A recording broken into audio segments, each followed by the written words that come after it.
Thank you, Steve. Good morning, everyone. Steve said I'm Lance Lyttle. I'm the Aviation Managing Director here at Seattle-Tacoma International Airport.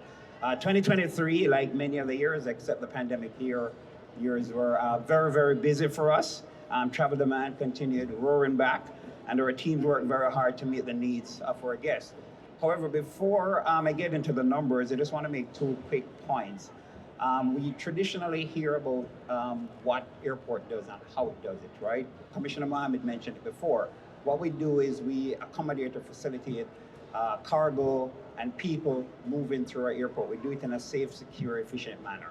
However, over the last 75 years, this airport has morphed into having a higher moral purpose, just like many other airports around the United States. And that higher moral purpose is to create opportunities, to create jobs, as Commissioner Mohammed mentioned, to be an economic engine for the region through direct, indirect, and induced activities, to provide opportunities for small, minority, women-owned businesses.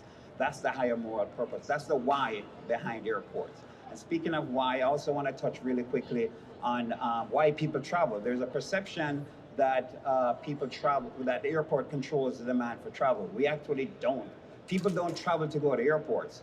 People travel to go to cities, they travel to go to countries, they travel to go to different regions, they travel for leisure, for business, for medical, for educational purposes. And that demand for travel will continue no matter what we do at this airport. So what we're trying to do is to actually build and create the facilities to accommodate the growth that's taking place within this region. Because if we don't, then the level of service will deteriorate within the airport.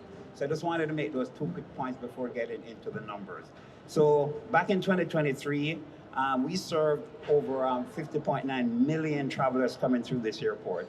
July 24th was the busiest day in the history of the airport. 73,000 people came through our security checkpoints here, and over 198,000 people were in this airport when you take into consideration arrivals, departures, and connections. So record year for us.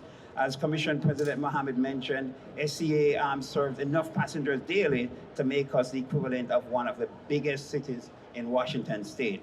On July 24th, we were the equivalent of the fourth largest city in Washington. The new international arrival facility also saw record numbers. In December 30th last year, we had more than 8,500 passengers coming through our customs and immigration process. And there were record-breaking months, 4 record-breaking months, February, September, October, and November as well. As SCA, we're really focused, as I mentioned earlier, on accommodating the growth that's taking place within this region, but we have to do it because of all the constraints that we have. We have to do it through being innovative, through being creative, and that's one of the things that we're doing is having our Spot Saver product. We had more than 1 million passengers using Spot Saver in July of last year, and we're going to end just shy of 1 million passengers using Spot Saver this year. Overall, demand landed just short of 2019 pre-pandemic levels at about 98% of 2019 numbers. As we look ahead, 2024, we anticipate our airline partners will see even more demand for travel, and we are forecasting SCA will reach and beat the record-breaking numbers set in 2019. As the airport continues to see more demand, we are hard at work on several of our upgrade projects, including the Concourse C expansion project just to the left of us, the North Main Terminal that we're doing with Alaska Airlines. We're wrapping up a lot of our restroom projects throughout the airport, and we're opening our new Checkpoint 1 on the baggage claim level. That's going to be a first for SCA Airport. So all of these projects will continue to improve our customer experience and offer tools for to have a more predictable travel. One of the things we realize, passengers, especially passengers that don't travel very often, there's usually a lot of angst and anxiety associated with travel. And so we're trying to make the travel experience as predictable as possible.